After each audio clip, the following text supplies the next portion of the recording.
Bonjour à tous. Je suis ravie de vous retrouver. Aujourd'hui, nous allons ensemble lever le voile sur un mystère. Un secret que le corps féminin garde jalousement depuis des siècles. Et qui pourtant vous concerne directement, vous les hommes qui partagez la vie de ces femmes. Merveilleuses. Le clitoris n'est pas seulement ce petit bouton de plaisir que l'on croit connaître. C'est une véritable centrale de vie, une horloge biologique fascinante. Imaginez-vous un instant dans un hammam ancien être dans le vieux Nice. La vapeur chaude s'élève doucement des pierres brûlantes, brouillant les contours de la réalité. Une odeur apaisante d'huile essentielle de bergamote flotte dans l'air humide et soudain, dans cette atmosphère de confiance absolue, une femme de 60 ans se penche et murmure « Je viens de redécouvrir mon corps et mon mari en pleurs de joie. » Et si je vous disais, en tant que médecin, que cet organe méconnu pourrait être la clé pour raviver non seulement le désir dans votre couple, mais aussi la vitalité globale de votre compagne, et même contre toute attente réveillée des mécanismes de fertilité que l'on croyait endormis. Oui, vous avez bien entendu. Avant d'entrer dans ce cabinet de curiosité médicale, je vous invite à prendre un petit instant pour aimer cette vidéo et vous abonner à notre chaîne Un geste simple pour soutenir une information médicale libre et bienveillante. Dites-moi aussi en commentaire, depuis quelle région de notre belle France vous m'écoutez ce soir.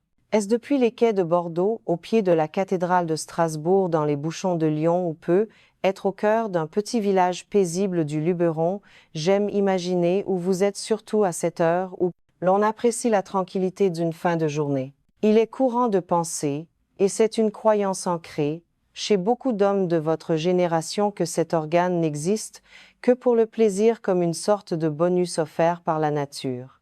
C'est une vérité certes, mais une vérité partielle qui ne couvre que 30% de la réalité anatomique et physiologique.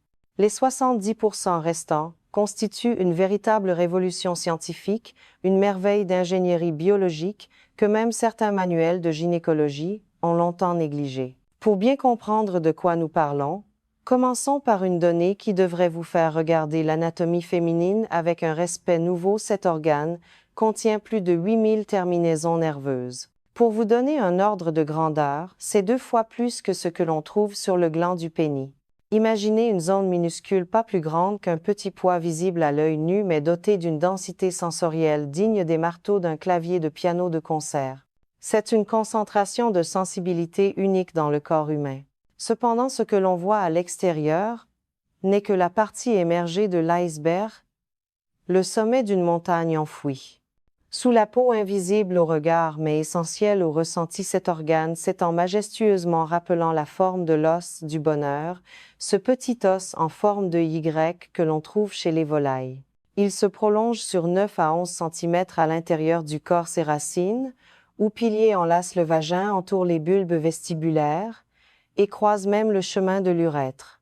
Autrement dit, lorsque votre compagne ressent de l'excitation, ce n'est pas un simple point qui s'active, c'est tout un réseau souterrain complexe qui s'illumine exactement comme les illuminations. Chant, Élysée à l'approche de Noël, tout s'embrase en profondeur. Mais pourquoi la nature, qui ne fait jamais rien au hasard, a-t-elle pris le soin de cacher ce trésor et de le doter d'une telle complexité? Parce que, messieurs, et c'est là que votre rôle de partenaire attentif prend tout son sens, cet organe n'est pas là uniquement pour provoquer des cris de plaisir. Il a une mission biologique bien plus vaste. Vous serez être surpris, voire choqué d'apprendre qu'il joue un rôle direct et mécanique dans la fertilité et la santé reproductive, même après 50 ans. Lorsqu'il est correctement stimulé, il provoque le gonflement des tissus érectiles, un phénomène hydraulique très similaire à l'érection masculine, augmentant le flux sanguin dans le petit bassin de près de 300%.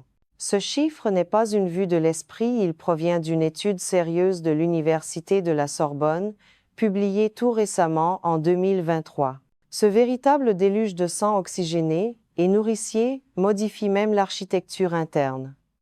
L'angle du col de l'utérus change d'environ 15 degrés pour s'aligner parfaitement et créer ce que j'appelle un tapis rouge biologique. Autrement dit, Faire l'amour avec désir, patience et plaisir n'est pas un luxe récréatif pour les retraités, c'est une stratégie biologique de maintien en santé. Et pourtant, combien de fois ai-je entendu dans mon cabinet des femmes de plus de 50 ou 60 ans me confier le regard bas: « Docteur, je croyais que c'était fini pour moi, que la boutique était fermée. » C'est faux, archi faux. Laissez-moi vous parler de Madame Claire, une patiente de 60 et un an vivant à Marseille. Elle est venue me consulter il y a 6 mois, le visage marqué par la résignation. Elle m'a avoué: « Je n'ai plus de désir, mon mari dort dans la chambre d'amis, nous sommes devenus des colocataires. » Je lui ai posé une question simple, être un peu direct: « Avez-vous déjà pris le temps d'observer votre propre anatomie ?» Elle a rougi, gênée par cette interrogation intime. Non, jamais à mon époque cela ne se faisait pas. Dans l'intimité sécurisante du cabinet, je lui ai confié un petit miroir et une serviette chaude, l'invitant à une exploration bienveillante. 3 minutes plus tard, l'émotion l'a submergée, elle a éclaté en sanglots. Ce n'étaient pas des larmes de tristesse, mais de pure surprise. « C'est si beau, si complexe », m'a-t-elle dit. 3 mois plus tard, elle est revenue me voir transformée. Elle m'a montré une photo sur son téléphone, elle et son mari enlacés tendrement sur la plage des Catalans face à la mer, souriant comme des adolescents. Et devinez quoi, les examens montraient qu'elle avait encore une activité ovarienne sporadique. Ils ont décidé non pas de procréer à tout prix, mais d'essayer de se retrouver pour le plaisir, sans aucune pression de performance. C'est là que la magie opère. Poursuivons ensemble ce voyage à l'intérieur du corps, pour mieux comprendre comment accompagner votre partenaire. Nous avons évoqué la tête de l'organe, ce petit capuchon discret. Mais saviez-vous que 90% de sa structure est interne? C'est comme si la tour Eiffel était enterrée et que seule son antenne dépassait le champ de Mars. Le reste est un assemblage robuste de piliers. En 2021, une équipe de chercheurs de l'INSERM à Lyon a réalisé des échographies en 3 dimensions sur 200 femmes âgées de 45 à 70 ans. Les résultats sont édifiants, l'organe moyen mesure plus de 10 cm de long lorsqu'il est en état d'excitation, avec 2 jambes qui descendent le long du vagin et 2 bulbes qui l'enserrent comme un étau de velours. Lorsque ces tissus se gorgent de sang, ils peuvent quadrupler de volume. Et voici la bonne nouvelle pour vous, messieurs, contrairement à la peau, qui se ride ou aux articulations, qui se grippe, cet organe ne vieillit pas. C'est une exception physiologique notable. Ces terminaisons nerveuses restent intactes bien après 50, 60 ou 70 ans. Une étude publiée dans un journal de médecine sexuelle de référence en 2022 a suivi 1200 femmes ménopausées. Figurez-vous que 68% d'entre elles rapportent une sensibilité égale voire supérieure à celle qu'elles avaient à 30 ans. Pourquoi ce paradoxe? Parce que la baisse naturelle des œstrogènes rend la muqueuse plus fine et donc paradoxalement plus réceptive aux caresses les plus légères. Mais attention, cette hypersensibilité est à double tranchant. Ce n'est pas un bouton magique sur lequel il suffit d'appuyer. Trop de pression directe cause de la douleur. Trop de vitesse provoque de l'irritation. Prenons l'exemple de Madame Sophie, 55 ans, une patiente de Toulouse. Elle est arrivée en larmes dans mon bureau. Son mari, pourtant aimant, pensait bien faire en stimulant la zone avec vigueur, comme on le ferait peu, être à 20 ans. Résultat, elle finissait l'acte avec une sensation de brûlure insupportable. Je lui ai ainsi qu'à son époux enseigné une technique toute simple, l'approche en spirale. L'idée est de commencer par des effleurements très larges à 2 ou 3 cm autour de la zone sensible, sans jamais la toucher directement au début. C'est une danse d'approche. J'ai aussi conseillé l'utilisation de la chaleur, une simple bouillotte tiède, posée quelques minutes avant pour détendre les tissus et favoriser l'afflux sanguin. Et surtout la respiration, inspirée sur 4 secondes, expirée sur 6 pour calmer le système nerveux. 3 semaines plus tard, j'ai reçu un message de Sophie. « Docteur, j'ai pleuré hier soir, mais de plaisir pour la première fois depuis 15 ans. » C'est la preuve que la technique doit s'adapter à l'âge pour que le plaisir reste intact. Au-delà du plaisir, il faut comprendre que cet organe est le seul du corps humain dédié exclusivement à cette sensation. Il ne sert pas à uriner, il ne sert pas directement à la couche. Mais la nature étant maligne, elle l'a placé stratégiquement. Lorsqu'il gonfle sous l'effet du désir, il tire littéralement sur les ligaments qui soutiennent l'utérus. C'est une mécanique de précision, le col utérin s'ouvre alors très légèrement et se redresse, créant un passage direct, un couloir express, pour favoriser la rencontre des gamètes. Une étude menée à l'hôpital Cochin à Paris a mesuré ce phénomène. Les femmes qui atteignent l'orgasme grâce à cette stimulation précise ont statistiquement plus de chances de concevoir lors d'un cycle, même lorsque l'ovulation devient capricieuse avec l'âge. Cependant, il y a un piège, dans lequel tombent beaucoup de couples. On croit souvent que plus fort signifie mieux. C'est une erreur fondamentale. Cet organe possède davantage de récepteurs dédiés au toucher léger qu'au toucher profond. Pensez à la douceur d'une plume, pas à la force d'un outil. Et pour celles qui pensent je n'y arrive jamais, sachez que 70% des femmes ont besoin de cette stimulation spécifique pour atteindre le sommet du plaisir. La pénétration seule ne suffit que pour une minorité.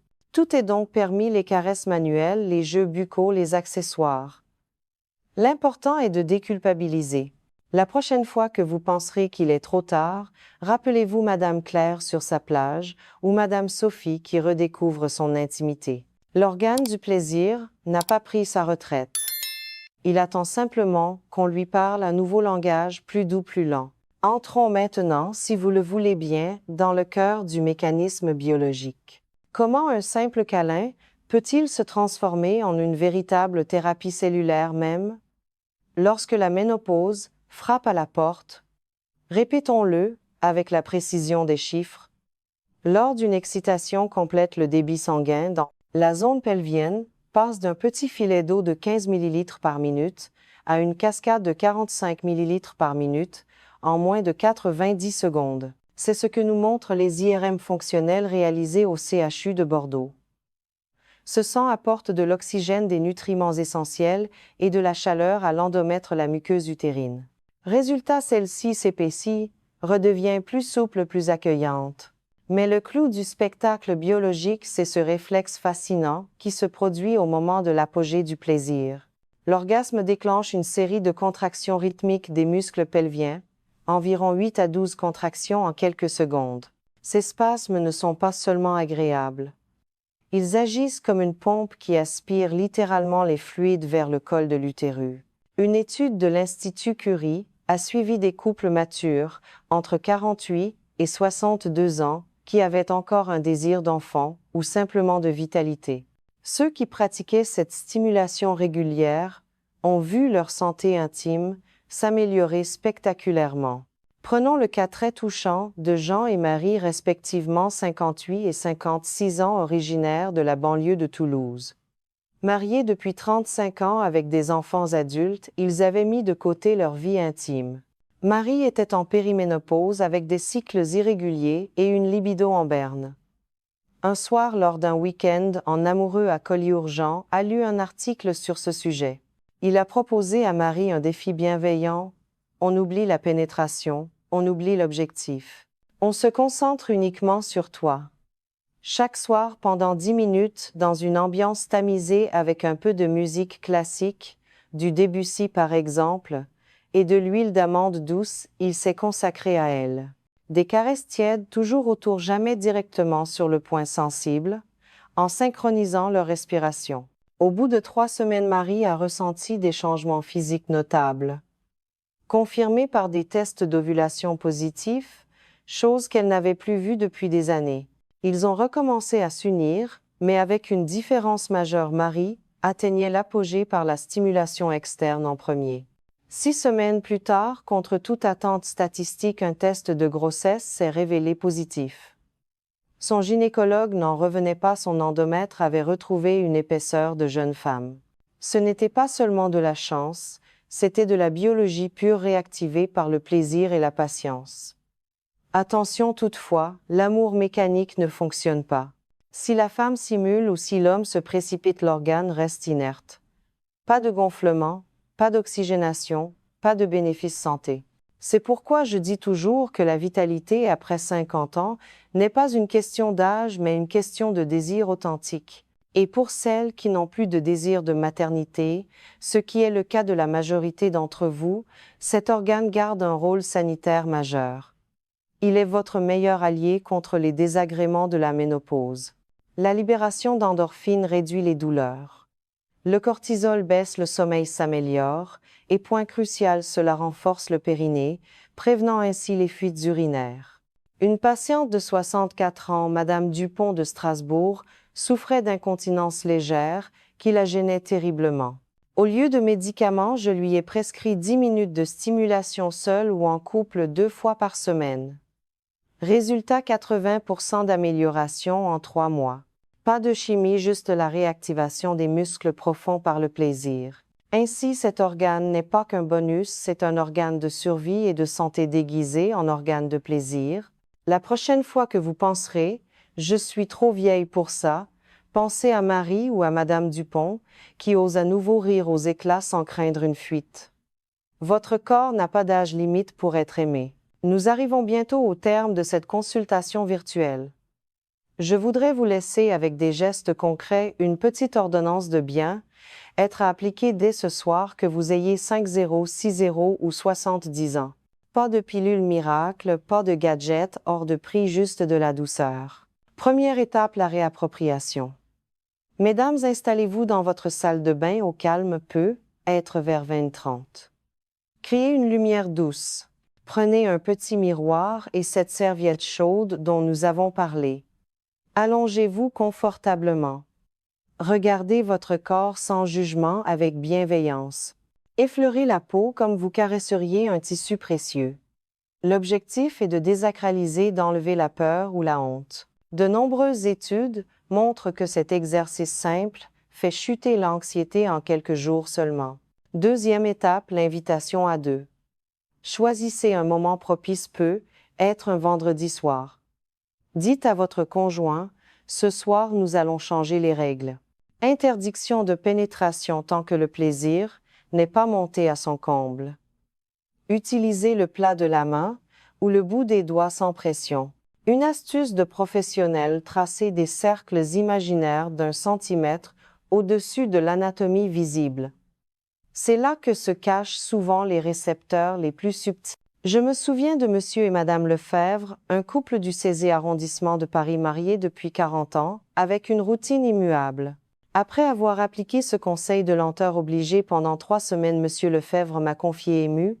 J'ai pleuré, docteur, car je croyais la connaître par cœur, et je viens de la rencontrer à nouveau. Troisième étape, n'ayez pas peur des aides extérieures, si la sensibilité manuelle n'est pas au rendez-vous.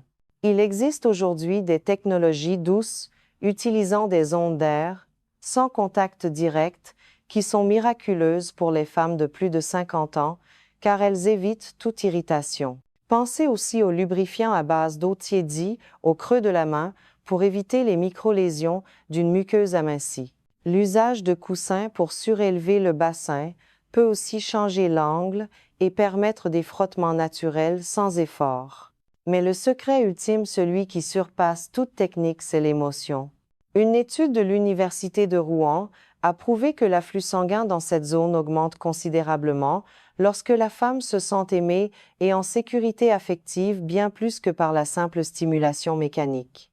Alors messieurs, éteignez la télévision, mettez de côté les téléphones, mettez être une vieille chanson de Gainsbourg ou de Brel, et regardez votre épouse dans les yeux avant même de la toucher. En conclusion, souvenez-vous que le clitoris n'est pas un accessoire. C'est un organe de santé, un vecteur de lien conjugal et un gardien de la vitalité.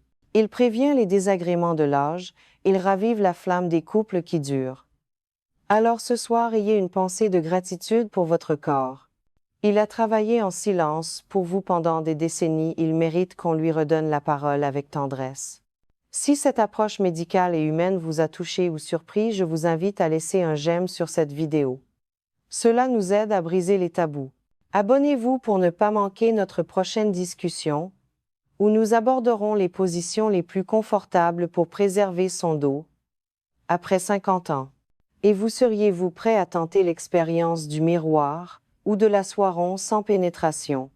Dites-le moi en commentaire ou écrivez simplement « J'ai 60 ans et je recommence ». Votre vie intime n'attend pas la retraite. Elle attend simplement votre permission. Prenez soin de vous.